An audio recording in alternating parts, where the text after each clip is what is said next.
ఉద్యమకారుల కార్యరచనపై భవిష్యత్ కార్యరచనపై మీటింగ్ పెట్టిన భద్రన్న గారికి, పంతకాల శ్రీనివాస్ సార్కి, ఇక్కడ వేదిక మీద ఉన్న అన్నవాళ్ళకందరికీ, అక్కలకు తెలంగాణ ఉద్యమ వందనాలు. ఇప్పుడు మనకు ఏందనంటే తెలంగాణ ఉద్యమం పైన భవిష్యత్ కార్యరచన అంటే మనకు 1948లో తెలంగాణ రైతు సాయుధ పోరాటం జరిగింది. ఆ రైతు సాయుధ పోరాటం జరిగినప్పుడు ఇక్కడ ఉద్యమం చేసిన వాళ్ళని ఎలా గౌరవించిండ్రు అనేది కొంచెం నాకు తెలిసినది చెప్తా ఒక రెండు ముక్కలలా. ఇక్కడ తెలంగాణ రైతు సాయుధ పోరాటం చేసి 1948లో చేసిన వాళ్ళకు ప్రత్యేకమైన ఇండ్లు ఇచ్చిండ్రు, భూములు ఇచ్చిండ్రు. ఆ ఉద్యమకారులకి 5 ఎకరాల భూములు ఇచ్చిండ్రు. వాళ్ళది లావణ్య పట్టాలంటారు. అట్లాగే ఇండ్ల స్థలాలు ఇచ్చిండ్రు. వాళ్ళకు ఒక ఐడి కార్డ్స్ ఇచ్చిండ్రు. ఐడి కార్డ్స్ ఇచ్చి తెలంగాణ రైతు సాయుధ పోరాటంలో పాల్గొన్న వాళ్ళకి, పెద్దలకి ఐడి కార్డు తీసుకొని ఫ్లైట్ ఎక్కితే ఫ్రీ, ట్రైన్ ఎక్కితే ఫ్రీ, బస్ ఎక్కితే ఫ్రీ.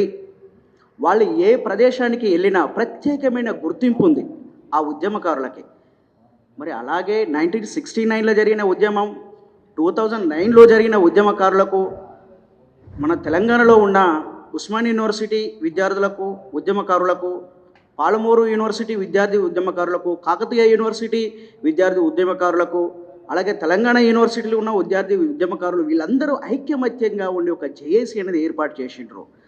రాజకీయాలలో ఉన్న రాజకీయ పార్టీ నాయకులకు వాళ్ళకు ఉద్యోగాలు వచ్చినాయి, మినిస్టర్ ఉద్యోగాలు, ఎమ్మెల్యే ఉద్యోగాలు వచ్చినాయి, వాళ్ళు వెళ్ళిపోయారు. మరి ఈ విద్యార్థి ఉద్యమ నాయకులకు ఏమీ జరగలేదు న్యాయము.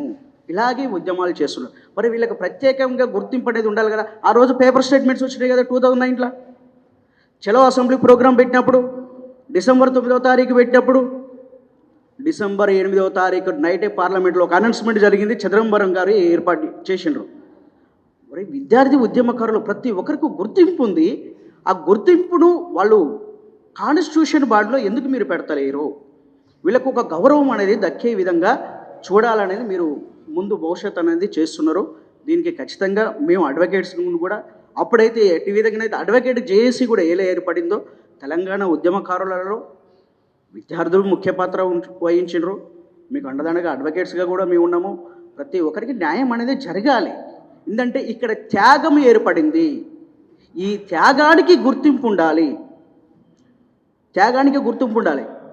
ఎందుకు? ఒక ప్రభుత్వంలో ఉద్యోగస్తుడు ఉద్యోగం చేసి రిటైర్మెంట్ అయిన తర్వాత ఆయన జీతానికి విలువిస్తూ పెన్షన్ ఇచ్చినావు. పార్లమెంటులోకి వెళ్ళిన రాజకీయ నాయకులకు పెన్షన్ ఇచ్చినావు. అసెంబ్లీకి వచ్చిన ఎమ్మెల్యేకి పెన్షన్ ఇచ్చినావు. మరి ఈ తెలంగాణ ఏర్పాటు కావడానికి ఉద్యమం చేసిన విద్యార్థి నాయకులకు వాళ్ళు చేసిన జీవిత త్యాగానికి గుర్తింపు మీరు ఇవ్వరా అనేది మంచి మీటింగ్ ఏర్పాటు చేసిండ్రు అన్న గారు. మీకు అందరికీ మా వంతు కూడా సహాయ సహకారాలు అందజేస్తామని తెలియజేస్తున్నాము.